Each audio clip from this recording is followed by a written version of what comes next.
Hello, RP people, and welcome back to another episode of Role Playing as Smart People, the podcast where we pretend to know what we're talking about when it comes to all things tabletop. My name is Santa, and thanks for tuning in again. Joining me, we have Scott W. and Finder as always. Say hello, guys. Hey, Oh, And on tonight's episode, we're actually going to be discussing the Mercer effect. Dun oh dun no. dun, cue scary music. Everyone's tuning out. Like they're just gonna bitch about it. We're Au not, contraire. Au but contraire. yes, and I agree because Yeah. well, Scott, you first brought this to our attention, and you're like, I want to do a different spin on it because I don't think it's a bad thing. So, Yeah, that might Yeah. shock people. So bef- okay. Let's do. I know. I'm before we stuttering. start on this, Yeah. just because that word is tossed around a lot, and people might just have heard it and don't actually know what it is. So I kind of found this article, and There you go. it describes the Mercer effect. Describes the unrealistic expectation of new Dungeons and Dragons players who believe their games will be similar to Critical Role. That is essentially what the Mercer effect is, Right. and I don't think And then that's wrong. Well, then they get online and cry about it. There's a lot of Reddit posts. In fact, that's where it kind of got started. Was folks were crying about how their DMs suck and they don't do this, they don't do that, and Matt Mercer had to actually address it and was like, "I just do me, you do you." And there are people who do outrageous things. Like there's some stories from Reddit from the table is like very antagonistic players like, well, Matt Mercer would have given me experience points for that shit like that. It was like you have a parasocial relationship at a D level with a YouTube personality. But yeah, so that's kind of that's where it circles, right? And I like the wording of that article because I do agree with what the article says, but I'm gonna disagree with everything everyone believes about what those words mean. That's fair, and so we got the definition. Mm-hmm. I have an idea of how I think you're going to go with this. Oh, well, hold on. What about Rich? Because you said you agree with the article, that article lead. Well, Rich, what about you? no, yeah, that aligns with what I understood the Mercer effect to be. Okay. You think the effect is real? I think the effect is real. I think people are stupid for having that expectation because Mercer is a professional voice actor. He knows the craft of what he's doing because it's part of his profession. He's a good DM. If you're going to play Dungeons and Dragons, I think if I was going to play a D&D game outside of this group, I'd want it to be Matt Mercer, just because he does a good job with his DMing. But I think there's a lot of things that he does that aren't necessarily codified in rules as well. So he knows story, he knows how to voice act. So it's like, yeah, not everybody does that. Yeah, That's true. Yeah. And so the people. We'll take our time and ease into this. And so, do you guys also know the other side of the Mercer effect that folks accuse Matt Mercer and his players of? Ooh, of rigging the game, Yeah, or scripted. scripting the game. Yeah. I've heard that as well. Mm-hmm. So I've heard that, and I've actually found articles that suggest completely otherwise, that it's scripted. That it's not scripted, or it is. Yeah, that it's not scripted. Yeah. We're gonna address that too. I think it's probably somewhere in the middle, right? They are. I don't necessarily know that it started out that way, and maybe it's not complete. Maybe it's all completely ad lib from the very beginning. I don't know, but it wouldn't surprise me if they are a business now. You want to provide a good story. I don't believe it's scripted in the sense of we're going to do this and you're going to say that and all that sort of stuff. But I do think there could be some, here's a general outline of where we want the story to go, and then everybody's contributing towards getting the story in that direction, but they have complete agency and autonomy to do it however they want. If I were going to run a business that way, that's how I would do it with that group. I don't think a truly scripted would come off well, because that breaks the illusion of a D&D game, in my opinion. Sure. Yeah.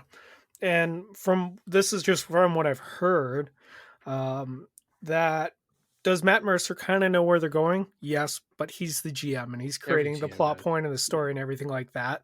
Yeah. So it makes sense. From what I've heard, though, is that the players themselves don't actually know where it's going, because authentic reactions, everything like that. But on top of that, there's been interviews with celebrities who have popped up on the show, for a one bit, Mm-hmm. where they're booked in for a certain amount of time, they're paid to be there, and they're usually paid decently, Yeah, sure. and they're expecting to go on in maybe about an hour or 30 minutes after a thing. And because the players and how they're actually approaching the situation, sometimes they don't actually pop up for another 3 hours. Yeah. Yeah. Now that is one thing I will say, is that Matt and the crew are actual nerds. Oh yeah. The celebrities that go on there are not fucking actual nerds. They're fucking fake geeks. Again, go watch Zero Charisma, because everything that Hollywood does is by design. And Matt and them may be voice actors, but they're not Hollywood, not like Terry Crews and Vin Diesel. And I know everyone's hard on for Vin Diesel and his make-believe fucking Drow Ranger or whatever the fuck he plays. Oh But god, if you I actually watched that. watch Vin Diesel play, he Oh, is that was incredibly bad. uncomfortable at the table. I watched that, and the Yeah. whole time I was like, "Oh, Vin Diesel's in it." And I watched it, and because he was promoting his movie that flopped, I Yes. think, and Yep. I remember watching it, and I was just like, "This is exactly how he acts." Yes. Yeah. Poorly. He's not comfortable. He's not comfortable doing what he's doing, and No. that's how you know his body language is completely off from what you see at a con or a table. Oh yeah, 100%. So that I will say is the celebrities are there. They're bullshitters. But it is what it is. That's all. We could do another topic on fucking fake geeks, because I love that topic, because nothing makes fake geeks more angry than being called out as fake geeks. Hear that, Vin Diesel? We're calling you out. Just don't hit me, please. Right? Whatever, bro. Come at me. I'd be afraid. I don't have the training that you have. Motherfuckers can't dodge fucking bullets. So Ooh. yeah. It's just crazy. But yeah, it's just so yeah, I think the celebrities are full of shit. Like I said, they're fake geeks. 100% of them. There is one Hollywood group that plays that they're probably made up of real geeks. And it's got Pat Oswalt. He's a hyper nerd, and he's very comfortable discussing Dungeons and Dragons and D&D tropes. And so he's got a little crew that plays. And so I would say that group, but they don't play with Matt Mercer, and they're very private about it. But when you see who's in the picture, you're like, oh, I can see every single one of these people getting the shit kicked out of them coming up as kids, for showing their fucking Magic the Gathering cards to the football team and stuff. Also, what is it? Joe Manganiello? I can't imagine. Yeah, he's with Matt Mercer, the real big dude. Yeah, He played, he's yeah. a huge nerd too. Yeah, gigantic nerd, like Henry Cavill, actual nerd. His whole Instagram isn't made about bitching about societal woes. His whole Instagram is about painting Warhammer figures. Yeah, And that's all he does. He's a gigantic fucking nerd. I heard So, Mike Myers too. Yeah, right. And you can see that. You can tell. But yeah. So I just wanted to get that in there of like, fuck the celebrities. They are what they are. They're money makers. That's all. Or I think the celebrities are essentially walking clickbait for Twitch. I will say that the celebrities are the fucking amaranths of Dungeons and Dragons. Well, we're gonna get people. We're gonna get people. I Going, doubt Why any do you hate Amaranth? I doubt any Amaranth fans listen to this, or they're the Delphine farts of fucking Dungeons and Dragons. If that helps everyone too. So there you go. So, anyways, Yes. now that we're done talking about Twitch streamers and people who sell their farts in bathwater, Right. and celebrities who have no soul, so they don't matter. So, why is the Matt Mercer effect a good thing? Okay, so first off, it's not scripted, not at all. And you can tell there's evidence. So you guys hit on it, right? Like Rich said, Matt knows where it's going, and you even said it too. Every dungeon master knows where the story is going. Even the no prep ones, you know kind of what you want to do. Matt doesn't react off the cuff when he makes connections, and he'll play out multiple sessions to bring in a name or bring back a character or to bring a new character and make a connection for people. He does make notes, but that's DM prep. That's straight DM prep. The players don't script. It's not scripted. They're not told this is where we're going. This is what the adventure is. And I'll walk you through 2 reasons that we know this is real. The first one is in the first season, up and through like the 28th episode or so, when they had the shithead player. Right? So there was a dude who was so fucking awful, he got banned from goddamn Critical Role. And if you don't listen, but you watch the videos, Matt gets visually upset that the guy is fucking things up. He's being a pedantic baby. He is the essential man baby to the table. And what you later learn, and those episodes go on, is the cast members around him were asked by Matt to watch his dice rolls because he was cheating. So that's how you know it's not scripted. They actually give a shit and they're actually playing, because if it was scripted, the die rolls wouldn't matter because what's going to happen is going to happen, right? So there we have the bad player. That's how we understand that they don't script it. Now I had a revelation. I was listening to Matt Colville and he was talking about what M dungeons, right? And it was a topic about the equipment list in 5th edition PHB is no different really than the equipment list from 0 edition, 1st edition, 2nd edition, and so on.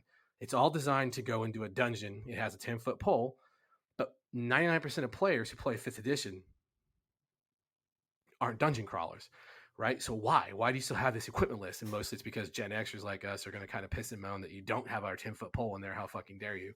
But these kids don't know what a 10-foot pole is for or how we even used it. They have to hear the stories secondhand, right? Because nothing in the book talks about really doing this stuff, about dungeon delving. There's no need to survive. You don't need rations. And you know, because back in the day, it was getting to the dungeon was just as dangerous as getting through the dungeon. And whatever it was, and he mentions a certain YouTube celebrity DMs, and then people have these unreasonable expectations, like you guys said, of this is how it's going to go. And this might sound a little bit like it's going to harken back to a topic we covered already, but it just hit me of why everyone thinks it's scripted because of how smooth Matt Mercer's flow is. Mm-hmm. And it's because it's not scripted, but it's because his fucking players, it's not because they're trained voice actors or anything else. It's because they're all in on it. They're all in on the conceit. That's all it is. They're not going to fuck up the game. And we know this because the bad player was trying to fuck the game up and he got thrown the fuck out. They go along with whatever the conceit of the session is. They're going to go and fight the mind flayers. They're going to go and discover the deep gnomes. They're going to go and discover the deep dwarves. You know what I'm saying? Like, that's their scripting, and no one understands it because 99% of tables don't function like that. Most tables have someone who's like, I just drive up to the gates. Fuck you. I don't care what your plans are. And it ruins the rest of the table, right? They happened at a con I was at. We talked about that a little bit. The guy playing this Titan was just like, everyone's planning and shit and plotting. He's like, I just drive to the gate of the facility where all the heavily armed guards are. And it was like, dude, what the fuck are you doing? But that's not uncommon. There are players who are like, oh, either consciously or unconsciously, people can't help but try to just thwart shit. But Matt's players don't fucking do that. They get silly, and like Scanlan the Bard gets silly, but he still will rein it in. And there are times when you can actually hear and watch his body shift as he realizes he's kind of pushing that line, and he'll pull shit back in and redirect the energy and keep the story going and keep the path moving. And that really is what this is all about. Why I think the Matt Mercer effect is good is because it's a group of people who are sitting down and agreeing, we're not going to name our paladin. You're not playing, a fucking pixie paladin named Tickle Dick. That's not going to happen. You're actually going to try and make characters. You're going to try and do the right thing. You're going to try and live in the world vicariously through your characters and shit. And so that's why I think the Matt Mercer effect is amazing. And that's why I also think people have a hard time with it, because they're likely never going to see it in action at a table they play at, neither online nor physically. The defense rests. Yeah, no, and and another thing towards, I think, the Mercer effect, like, and I actually agree with you wholeheartedly on that. And one thing I think about the Mercer effect that people also don't really put into account is they put it all on the GM. This is how Matt GMs, and it kind of goes towards your point, where not only is Matt an amazing GM, but his players, like you said, they gave into the conceit, and they are wholeheartedly trying to be that character while they're playing. They have the training to Mm-hmm. take characters and make it into themselves. And that's not a skill that like that like that's a skill. That's not something that you just have overnight. That's not something a player who's never done any role playing game before, never taken a single acting class, improv class, any of that kind of stuff would be able to come in into and do it perfectly. Now, I'm going to say I agree. There are a couple things that I think are getting glossed over to some extent as well, and that is while it's not scripted, all of the players are professionals as well, and they understand story too. Mhm. Yes. And so they're all working towards the same common goal of let's have a cool story. But what stops a normal group from doing that? Nothing. You don't have to be trained to be No, I'm not a trained actor. no, but there are certain things that you can do to have a good story though that Yeah. a lot of groups don't do. Yeah. That like bring in backstory of the characters, and that's on the GM. The GM Yeah. should find ways to bring in backstory, and I'm bad with that a lot of Same. times, but Yep. I try to get better at it. Yeah. Same. But the players themselves, if you look at like I can't man, all their names are just out of my head at the moment. Yeah. The players of Critical Role though, Yep. they actively help Matt Yes. with their character. Which is what you Oh, yeah. should be doing as a Yeah. player. Yes, exactly. You know. Now I'm gonna say one other thing here that is going to kind of contradict the conceit, Mm-hmm. and that is I think we need to think about or talk about the conceit of the game versus the conceit of the characters as well. Because if you have you ever read XDM by Nah. Tracy Hickman?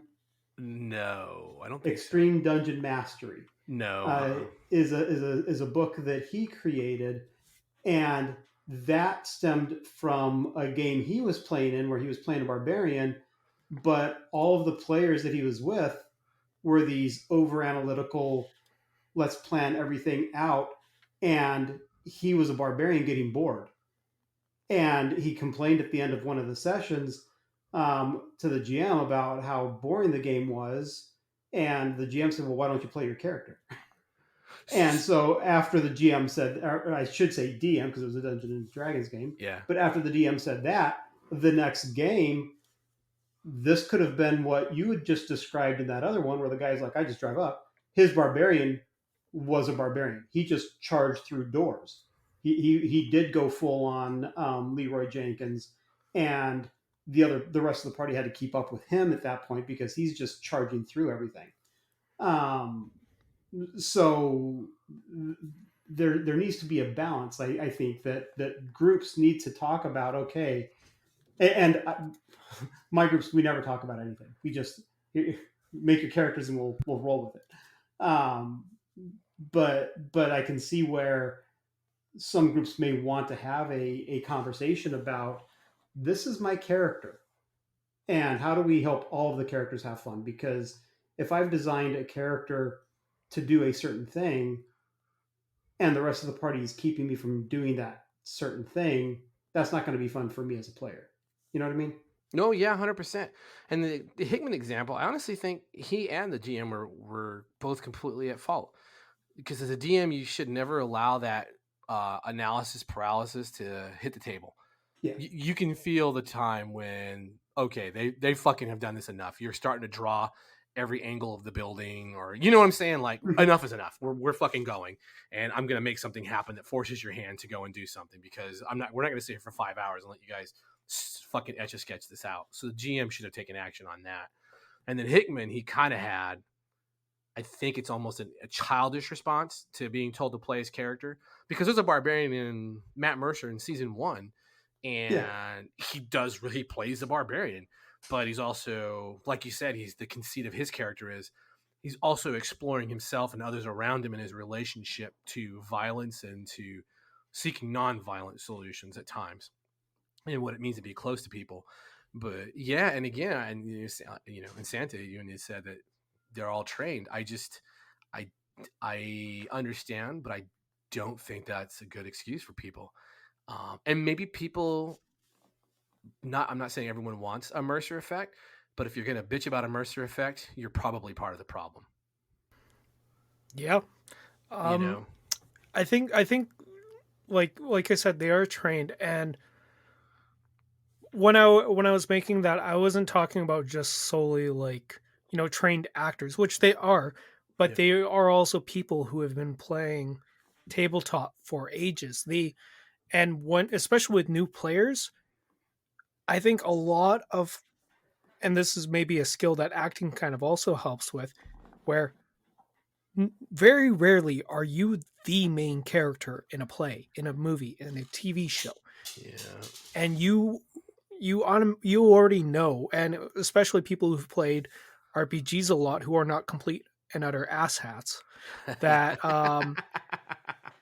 you're not the main character in the plot. You may have moments where you could be considered the main character, The especially if it's spotlights. something, yeah, where Yeah, you're part of the spotlight. But I yeah. think a lot of the times, especially with new players, they don't understand when to let the spotlight drift off of them and let another player shine for a little bit. Now that's also on the GM though, because the Yeah. GM should present opportunities for each character to shine, and that's Yep. really hard to do. Yeah. So if you're not good at it, that's something that we can practice at trying to Hmm. do. Yeah. 100%. Um, but yeah, I mean, players, and at the same time, the players need to let that character shine in their moment too. Yeah. But So I mean, we've had it goes experience both ways. But ourselves with this.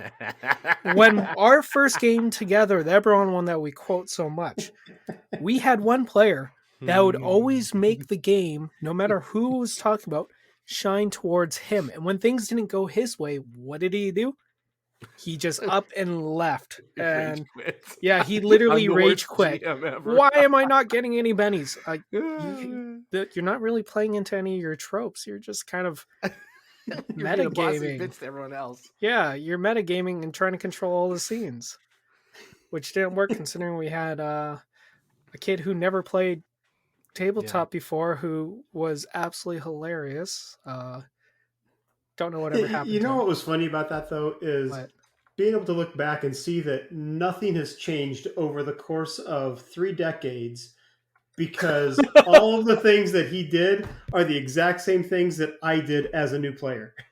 So it's Oh, the like, young kid? yeah, Oh, yeah. yeah, He didn't bother me because I no, mean, he was fine, really. Because, yeah, it yeah, was yeah, fine. right. He was Well, learning. what was fun is Yeah. he wasn't afraid to make mistakes as a Right? character 100%. He didn't give a or fuck. as a player even, and so it was just fun to watch that whole new player experience unfold. Going, oh man, I remember that.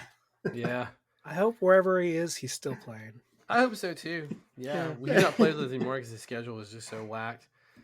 So, and he figured his mother and father were going to kill him at some point for Oh my just God, overhearing God, everything he's talking about. Because, gaming gets really weird sometimes. asking his sister to draw a picture of a gutted dwarf. Yeah. I was like, dude, all right, maybe you need a break. But yeah, no, so that's just where all this was. I mean, as soon as the dude said it, I don't know why. I was like, dude, the fucking Mercer effect's not the fucking problem at all. It's the fucking people. Again, it's the fucking gamers. you want the Mercer effect, but you're not willing to meet half fucking way for a lot of people, and it's crazy, you know. And yeah, and I don't know, and I'm sure Matt and them have that conversation when they first got started. I mean, they're friends, lifelong friends, right, or at least longtime friends. And they start off playing Pathfinder, unfortunately, and then they switch to Fifth Edition, which is less unfortunate, but still unfortunate. Um, so maybe I can't say it's just because they're friends, because I played from when I was in sixth grade to like high school, graduating senior with the same group of people, and they still acted like fucking idiots sometimes, and not even sometimes. Like there was always the people who you knew are gonna just they have to be fucking contrarian to whatever the fuck is happening, you know. we're playing in Dragonlance, and we're gonna have a group of players in Dragonlance. Oh, I'm gonna worship one of the false gods. What the fuck? Why would you do that? I told you we're playing pre-cataclysm. There's not false gods. Oh my fuck. Well, I just feel like I want to be a druid. Like, oh my fucking god. So it's shit like that. I'm like, no, stop doing that. But yeah, so I don't know if they have those conversations or not. They might. They might have. I'm sure they do a pre and a post wrap, and it's like, hey, here's what's happened. Let's talk about what went on, and they kind of reiterate some shit. But I really believe in my heart that they are all in on it, whether it's making the money because of the presentation. I don't give a shit. They're all in on the game, and you can tell the difference that makes when everyone at the table is all in on the game. And that bad player, he had the main character syndrome and a cheater, and he got kicked the fuck out of the group for it. And again, if people haven't watched the videos that are on Twitch or YouTube, Matt's body language is fuck. It screams. And there's a point where he yells at him and shit. I might have to go back and rewatch some of those old ones. And by the way, his name was Orion Akaba. Yes. Yeah. I thought it was a D&D character name when I first saw Orion. I was like, oh no, it's his real name. Oh, okay. Yeah, man. But yeah, he got booted. I mean, there's other stuff that was going on, but that was at the table. So I generally think that they're 100% in on what the action is and what they're doing and their characters, like you guys said, and they're willing, like Rich said, they're willing to help each other explore the characters, because someone will say something and then they're really good about interacting with that. Even Scanlan, the gnome bard, who comes off as probably the biggest pain in the ass, he's really good about poking the bear of the other players or the other character, well, both actually, to kind of do that narrative approach. And then, well, I won't spoil it. No, he's honestly such a funny guy, though. There's a very endearing moment again where you realize it's not scripted and it's shit they're not expecting to happen, and it's pretty heavy actually. Oh. So you watch a genuine emotional reaction at the table. You might have to link that to me. Yeah, I'll get it to you. So you might know what I'm talking about, but yeah, I've seen a few because I used to watch it. I listened to season 1. That was great. Yeah, I love season 1. It was great. It actually got me more interested into tabletop. But I remember also seeing, because the guy who plays Scanlan always wears funny shirts, right? And every once in a while, I kind of watch some clips and all that kind of shit. And I remember one where it was because he wore a shirt of another one of the cast's face on it. Yes. And it was literally like 4 hours into the recording when finally he just like unbuttons the shirt ever so, and just kind of, he just wears it. And it takes like probably another 20 minutes before someone finally notices it. And it's just the reaction on their face. You could tell he's a shit disturber in real life. Yeah, man. Yeah. I felt like it was a short episode, but there we go. What? For just this. I don't know what else to talk about. No. Well, maybe what do GMs and players have to do to overcome this problem? Because I mean, it's not an easy thing to GM, and it's not, if it's done properly, it's not an easy thing to be a player either. If you want to have a good group and a fun group. So sure. What are the things that Matt Mercer does that elicits this kind of a game from the players? So we're not privy to the session zeros. Yeah, true. But what are some things that people could do? Because we've talked in generalities about some of this, but I mean, sure. And I got one that I think Matt Mercer does, and that is, as much as possible, he actually tries to stick it to more of a narrative gameplay than going to the table. He only goes to the table for big combats, and I feel like that may be almost like required, if you know what I mean. Well, they'll do. Well, I mean, the combat, yeah, because they got to show off all the dolls and shit. But he will do skill rolls. But so that's a good starting point, right? Don't stop calling for superfluous skill rolls, and it's a tough habit to break. It really is, because sometimes you're just like, I don't know, should you know that? I don't know. Yeah, make a fucking roll for it. So I think that's one thing, is maybe adjust your style to be like, you don't have to roll for everything. Think about what the difficulty would be or the likelihood would be, and just say, hey, yeah, here's what you notice going on. So I try to do that. Just I fell out of the habit of, I would tell someone, like, if you were asking, like, if I had a group of like fantasy characters, the standard array, right, of fantasy characters, and Rich was playing like the thief, and Rich is like, hey, I say, hey, there's some people watching you, and Rich was to say, hey, do I notice anything odd? But what's going on with them? I'm watching to see what's happening. I'm trying to get back into this. I don't necessarily always want you to make a notice roll unless you specifically want something out of the ordinary. But I take it that my assumption is that as a thief, you're going to know to look for certain things, and I'll freely describe that to you, like, oh, you see the bulge of a weapon underneath a cloak, because that's something a thief would know, you know. And so those are the little things you can give players, and that would help draw them in, because I think that might solidify the role they've chosen, and you bolster that. I wonder. It'd be interesting to know what games Matt Mercer has played and how that may affect things. And the reason I say that is a lot of people have only played D&D. Yes. And the rules for D&D are the rules for D&D. Very combat. Yeah. Yeah. And when you look at, like, this is one of the things that I really liked about the Year Zero engine from Free League, is they talk about skill. Rolling dice is hard. You can only get a success on a 6, and you roll a pool of D6s, and if none of them come up 6s, you fail, and every failure should have a consequence. It shouldn't just be, oh, well, you don't get the information, or this thing here happened. Every roll, so the game's rules state every roll should be meaningful.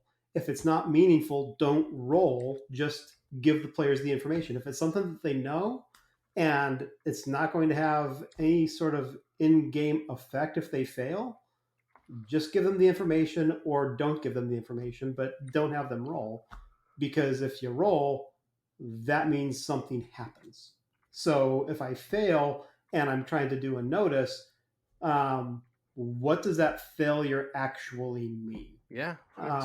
What negative consequence occurs to me other than I just don't notice the important thing that I'm supposed to notice? Sure. And you can even take that as, go ahead. Sorry. No, go ahead. I was say, you can, and two, like, and that's perfect. And then you can also take that to roles that, I don't know what to call them, like if you have them make like, a lot of GMs will have them make like a fucking random encounter check, right?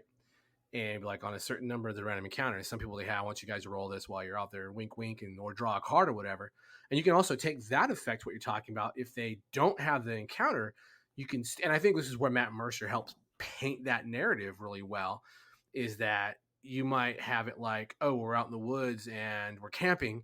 Okay, well, remember those, what were those results again? Okay, they didn't have an encounter this night, and you know that, they don't know that. So then you can say, like, while you go take a piss, you said you're on third watch, and while you're taking a piss, you hear the crinkling of brush just off in the distance from you, and you can hear a, and let it get a little closer and wait to see how they respond, and then give it a few seconds, and then just have it move on. So the encounter still happened, but didn't happen. Does that make sense? Mm-hmm. And I think that will help that tension, and you really get you into, like, oh, fuck, we're actually camping. This is terrifying. Yeah. But I think now I will also say there is overdoing it. Oh, yeah. Where it's like, if you're camping, if the party's camping and they're taking watches, why make everybody roll a notice just for no effect?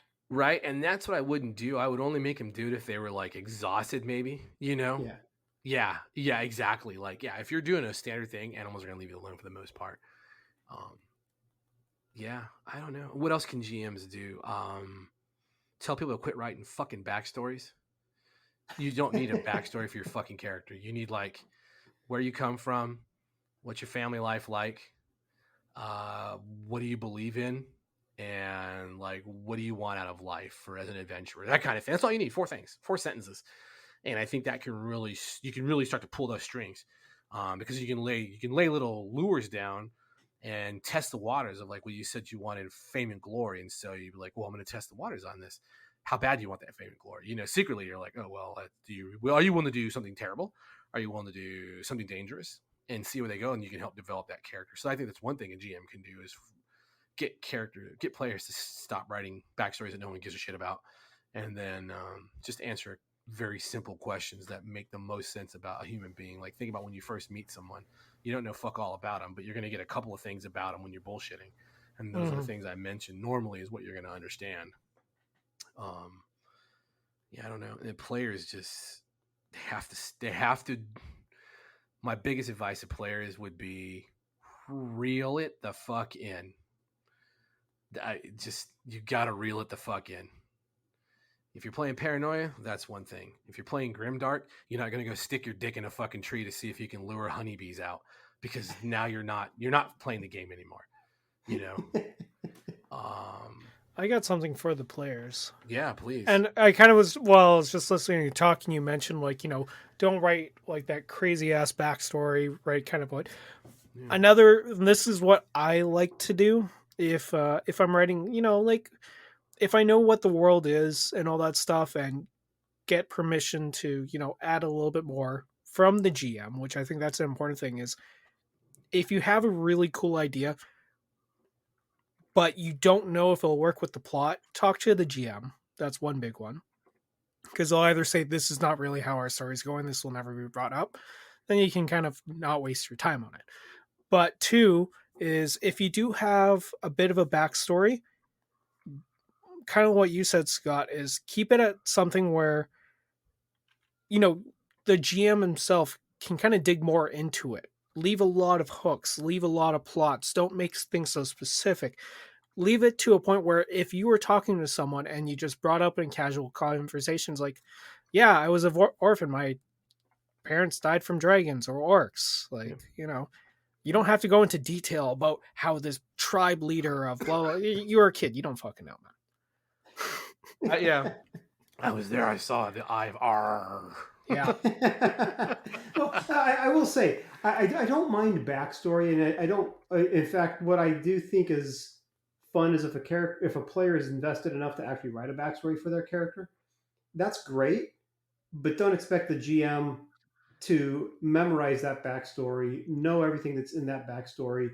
And I think, to your point, Scott, give the GM the Cliff's Notes version. Right. Yeah. This is how the backstory has affected this character. Yeah, right. Because when you're playing, you can add to that by adding now you can add the spice to when shit comes up. Yeah, 100%. And then the system you play for Savage World is easy because you can shape that through edges and hindrances. Yeah. Yep. What else? What other advice would I give you? To players or to players GMs? Or GMs? I don't know. I'm trying to think what else I would tell people. Stop with the fucking funny voices. I even do them. I speak a lot of languages, so I can shift an accent. But after about an hour, it all becomes the same fucking accent, and then I just get tired of doing it. I remember I did create a character once. It was just a one session thing, so it was totally fine, and I didn't really care if I continued it. Where I talked like kind of a mixture of Golem combined with Munchkins from Wizard of the Oz for the entire episode. That's cool, right? Because that's what I was going to say. Like, tone probably is better, So if you're the greasy innkeep or the greasy mayor, and he's just a piece of shit, when he talks to the players, you don't have to go, he doesn't have to be French.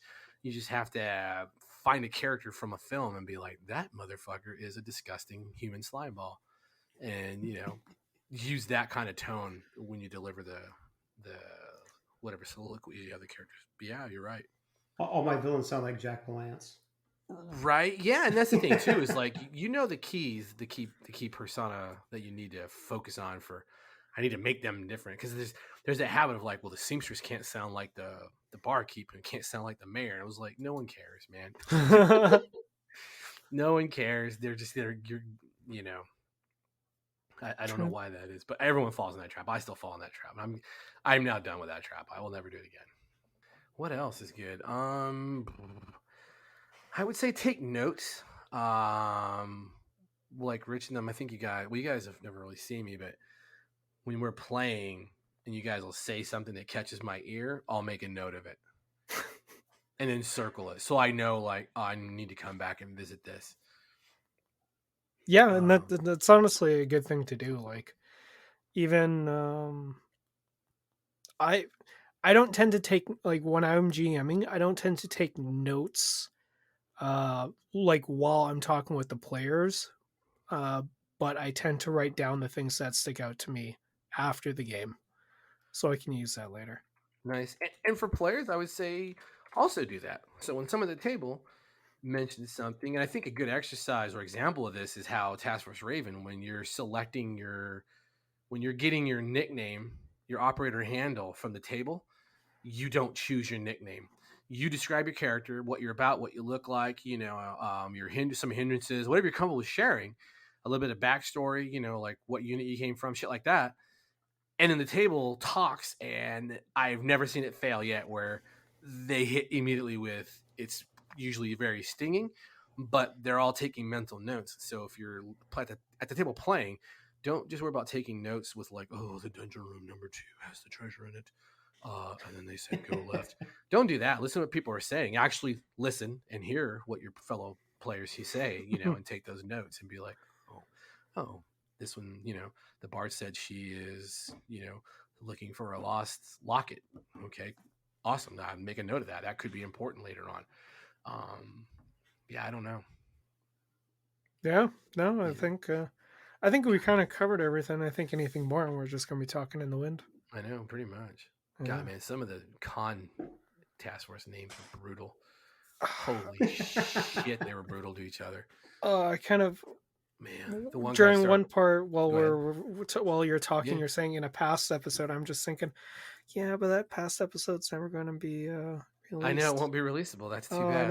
I know. I'm Someone so fucked his hurt. audio up. That wasn't I me. fucked my audio up. The same fuck up that happened Man, on whatchamacallit, Gage's and Friend, where the wrong mic picked up the audio. I still feel bad for it on their end, and I hearing it on my end, I was like, "Oh my god!" It just brought back. I think I'm gonna. I think I'm gonna have nightmares of that. I'm going to bring up one more thing real quickly Shoot. on the player side. So, Scott, yeah, quick question yeah, on the con side. When you said that the players were brutal to each other in the namings, yeah. was it how do Was it mean the, spirited? yeah? No, I mean, no, not at all. But it was okay. no, because the one dude was playing the TAC intel officer, and he was playing a younger TAC intel who shot at the ranks, and he started describing his character's background and kind of like what he talks about, and he kind of put on like that a very tech nerd voice. And like within I no shit like 5 seconds, the girl Jess who was sitting next to me, she was like, "Virgin, that's his name." Next, and I mean, and you're like, is everyone good with that? Anyone got anything different they want to talk about? And they were like, no, Virgin's perfect. Let's move on. And that's, and that's what they're calling him. They're on the fucking comm radio and they're like, Virgin, what do you got? And, and then they played those up but everything, yeah, it was constantly like that. That's cool. Yeah, just like when you guys did it, I mean, that was fun. Because one Yeah. of the things that I do see occasionally is where players make it hard for the other players. 100%. That's part of this. They don't, Mhm. that's kind of where we're talking, right? Yeah. They don't buy into what they're doing because they don't think they actually give a fuck about the game. Well, they do, but they don't give a Well, fuck about the team element of the game. No, they care about correct, and themselves. that's where I was wanting to go Yeah. is the teamwork element of the game because Yeah. people, well, I've got this loner character. Then why are you with this group? Right. You know, Yeah. or we've created this group of characters, and now a new player wants to come in. Well, how are you going to integrate this player because you've already established that these characters don't trust anybody? Right. How are you going to get this new player in? And so there needs to be a way for the players to cooperate with one another. And if not, tension's good, Tension makes interesting stories, but at the end of the day, it's a team game. Yeah, right. Yeah, you're right. A lot of people lose sight of that, which is I don't understand that. I've never understood Maybe they're people just who playing the wrong system. people who can't. I've seen it in every system. Yeah, in every system, I agree. Yeah, there are just people who are just so. I don't know what the fuck is wrong with them. I don't think they get enough fucking attention when they were kids from mom and dad. I really don't know, but they are they're really like that. And Too there are much some people, attention, too little attention. they're attention whores, and it's like when you say kids will seek a negative attention just to get attention. Yeah. And it's the oddest shit ever. But yeah, Rich, you're not wrong, man. I've never not seen gaming as a team event where we're here to win as a team. Yeah, I sound super nerdy, but it's just mystifying to me. Yeah. Like, yeah, I don't know. I don't give a fuck about my character. That's why I don't make characters to win Dungeons and Dragons. I make the character that sounds really fucking interesting. So I'm the guy that you're going to hate at D&D because I'm going to want to fucking roll 3d6 stats even for 5th edition. And then I'm going to take a spear and a scimitar for my fighter. I'm not taking a fucking longsword. I'm not wearing fucking plate mail because it's not what I want to do. Even though I am now, by all measures, ruining the adventure and the party. It's just crazy. Sounds good to me. It's fucking crazy. Well, that's where, again, I think one of the best things that people can do to improve their game, GM different systems and play different systems. Mm-hmm. Yeah, that might be the highest advice. I mean, Savage Worlds does a great job of opening one's horizons, because if you wanted to play that type of fighter, there are rules or setting rules that can be implemented to facilitate that, like the unarmored fighter setting rule, right? Where you don't wear armor, so you get a plus, I think it's like a +2 on your soak rolls. Yeah. Well, and like with Savage Worlds, how much damage does a longsword do, and how much damage does a scimitar do? Yeah. Oh, that's right. It's the same fucking thing. Because that's a trapping. It's not important. Yeah. And if you want to fuck over other players, just play Paranoia. If you got to get out of your system and you really want to have a palate cleanser and you just want it, I almost said my favorite word on earth. That would be one you have to delete. You have to beep. I spent a lot of time around British and Australian sailors. Oh, okay. I already know. Oh man, did I love that word. So if you want to be a bunt cake about life, so go ahead. See you not on this podcast. Yeah, right. Go ahead and do some Paranoia. Do I don't know what are other Fiasco. That's another actually Fiasco is a really good fucking game for people to play to explore how shit works and how you can how the interlocutors affect mechanics and the narrative and how you work with a scenario, because the conceit is 100% in the buildup of that game. Yeah, I haven't played Fiasco forever. Shit, I've never played Fiasco. I've never played it. I've only vaguely glanced at it. Yeah, it is really cool, but yeah, it's basically like Salem Witch Trial. Go. Well, and there are other games, if you want to amp up your narrative skills, there are other systems that help with that. I mean, I believe you said DCC is more narrative focused. So if you want to, not really. It's very heavy D20. Okay. I mean, because if you want a good narrative one, then 10 Candles is purely narrative. Yeah. You kind of know where it's going, and it can help you get rid of some ideas of my character has to survive. Yeah. No, sometimes death is the interesting part of the story. Right. Mm-hmm. Yeah. 10 Candles. Oh my God, the other one with the Ouija Dread. That's another good one. Yeah, DCC has some narrative to it, but it's very specific stuff. I would say you could add Shiver into heavy Shiver, narrative. Sure. Yeah. I still think Dungeon World is a very narrative game that has any some PBTA, solid mechanics. Though. Yeah, any PBTA will help you, because you're gonna you may roll hack and slash, but that doesn't fucking tell us anything. Especially if you roll the 7 to 10, you're gonna have to make some decisions on what the give and take is, and so that will help build. And sorry, that's the game I was thinking of when I was thinking Dungeon Crawl, Dungeon World. Yeah. I don't know why I said DCC. Oh, you're fine. In my head, I was talking about Powered by the Apocalypse. Yeah, I don't know, but yeah, those are, and don't play campaigns in those. I mean, their campaigns are going to fail anyway, so just do one shots, like literal, just a couple hours. The characters are super easy to make in almost every single one Yep. of those games, and so it's no time investment lost. And I still think one of the most underestimated or not underutilized ways to play is episodic. Nobody ever plays episodic, and I feel like that's just a fun way to do it. Yeah, sure.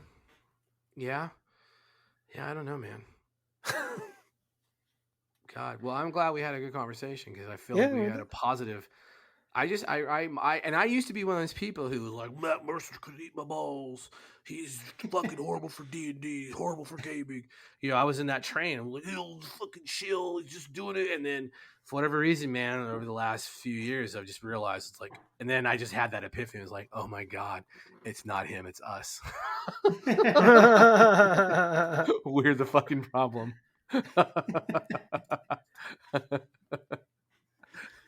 I'm trying to remember which one. And to quote the old G.I. Joe, and knowing is half the battle. Well, I was telling Rich today, I'm getting ready to sell my Cyborg shit that I got for Kickstarter, and because I'm never gonna play it, I don't give a shit about that game, and I don't think it's a good game, and I know Free League's gonna hate hearing that. But I'm sorry, again, it's pretty, but it's a D20 game. It's lame. There was a better way they could have done that system. It had a much better spread effect. Well, it was originally Stockholm Games, right? And then it's Stockholm Cartel, or Swedish Cartel. Cartel, and then I think they're just publishers. They do. They publish it, and I don't blame them. They made $500,000. So what the fuck do I know? Other than I was writing, and I was like, I'll listen to a Cyborg game. I told Rich at lunch, and it was like, that was the worst fucking game I think I've heard in a long time. It was neither cyberpunk nor dystopian nor edgelord fucking ACAB, all corpse or bastards, all cops. It was none of that. It was just like, what the fuck am I listening to? Where's the hyper violence? What the fuck is happening? There's nothing going on. Even getting the job was the dumbest shit I heard. And it's funny too, because I was just looking. Stockholm Cartel also made Death in Space, which I think Death in Space has a way better system. Yeah, maybe. Yeah, maybe. Yeah, I don't know. I just, I really wish they went a different direction mechanically, but that's secret conversation. And one of us is making a role-playing game specifically designed to help with the narrative challenge for players, to help build that narrative and help build the ability to imaginate. So I'm so happy with this system. It's so fucking easy. It uses it. It uses a D20. No, just kidding. Sorry, I couldn't get it out. It's all good. Shit's so played out. I roll a D20. Why don't you just roll a D100? It's different to D20. Okay. I'm no mathlete, but I can tell you the difference: 1% versus 5%. Right. Well, I take that back. There's two differences. Besides that, there's also the D100 will roll forever. Well, you get the big one. Yeah, I'm talking about if you just roll the 2 10-siders and be done with it the old way. Yeah, there is that. Yeah, if you do use the D100 in your game, stop being a baby. Quit using the one that has double digits on it. Although I did hear I saw a Kickstarter for a D100 that supposedly stops rolling. Oh, one of the balls? Yeah, that's weird. I saw that one too. It's because they have another weight on the inside of it that goes independent. So that one will actually, because it's a ball inside a ball inside a ball. So the ball that is inside the main component of the dice, right? That one is static. So the ball on the inside of all that will inevitably, since it's the heaviest part, way down at the bottom. So it would actually stop the spinning. Oh, wow. Interesting. Yeah. That's using physics. There you go. Interesting. Yeah. That's cheating. There's no physics in tabletop. It's cheating. How do I know the weight doesn't make the die always get a good roll? Because that's a good question. I also saw. Now that we're just talking about this, did you guys see that on Kickstarter? That dice, or was it the coin? The coin that you the could cipher flip. coin? Yeah, the cipher coin that you flip the coin, and it could be like something like 7 different types of dice, all I built saw into that. one. Yeah. And I was like, that's kind of cool. Yeah. But also, do I really want to keep on flipping a coin? No. Why would you want to do that? No, it's very gimmicky. Is it a D20? Because I know the game it could go with. Well, it can go up to a D20. Well, there was, if I remember correctly, that Kickstarter, there was actually 2 or 3 coins that would cover the entire range of dice. Yeah. And you could be like, "Hey, Miles, did you have your fucking flippy D20 to play Mortborg with?" Also, I brought my IPA from Organic Spring Water. And Finder, you mentioned that book. What was that book? Just in case anyone's interested. XDM? Yeah. XDM. Yeah, Extreme Dungeon Mastery. Okay, and it's on if Amazon with the Kindle, and it's on hardback for $300. So yeah, I just looked that up too. I was going to say just released version 2. There's just a Kickstarter, and version 2's out now. Oh, nice. Wow, there's always a Kickstarter for. I've never read the whole book. Just his horror stories. If you got it used, it's going for 100. It's like I start reading it because I'm like, I want to see what he has to say, and then I get distracted and go write. You realize, or feel I should be writing. Like, oh, you're also a man child. But to be fair, I don't know. Maybe he was just trying to prove a point. Well, there was some of that. I mean, yeah, I can see that. I guess I've done that as well, just not for prolonged sessions. I don't like to prove points at cons. I'm like, oh, you don't know how to run this game and you suck as a GM. I'll go ahead and take control of the table. That's fine. We're all going to have fun without you. Sorry.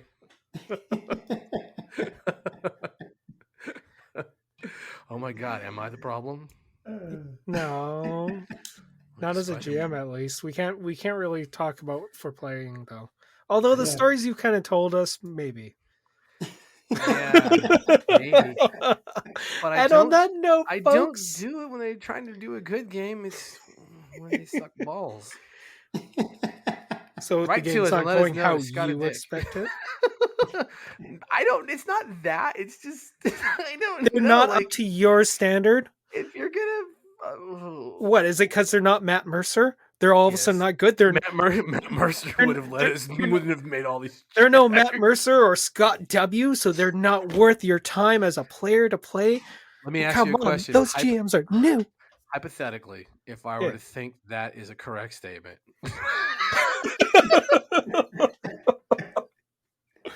Okay, go on. How bad would it be for the podcast? I have no idea. No, well, let's leave that up to our listeners. There you go. Fuck him. Fuck that guy, man. Scott's a dick. Like, but I entertain the table. Rich can bear witness that I can entertain a table in person. Yeah. And my wife still wants to go back to that game. So. See? She hates gaming. So maybe now you can convince my wife. She hates fantasy gaming. That's too bad. Like, fantasy is the one genre that I just really want to do. I know, and you're stuck with players who are kind of very neutral to Met on it. It's so fun and so easy. So fun and so easy. Well, I see. I don't mind fantasy. Yeah. I just like other things too. So yeah, me too. Like I'll play it if you really want. No, I'll still have fun. If we do fantasy again, we might use Savage Pathfinder to do Savage Eberron. Ooh. That could be fun. Yeah. There's a lot of games that we can Sorry, play. You were trying to wrap the show up. It's okay. Yeah, I think that's a perfect time to finish up. Yeah. So anyways, folks, I hope you enjoyed this episode. I had a lot of fun. I hope you guys did too. Finder, it's good to have you back. We've missed you. Yeah, I'm glad to be back. Yeah. I've missed you all.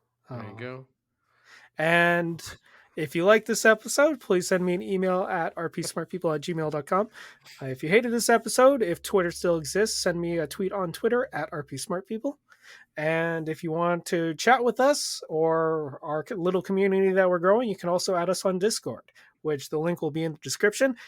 And one last note, we do not have gamer chairs. That farting noise that you're hearing is literally just our chairs. Yes, guys, I pick up all those noises. What noises? Yeah, farts. I don't have a noise. I have like a leather. I don't know what the fuck kind of chair. You this got a is. leather chair, yeah. That's a fake fart. Hopefully. Oh, whatever. I don't move though. Oh.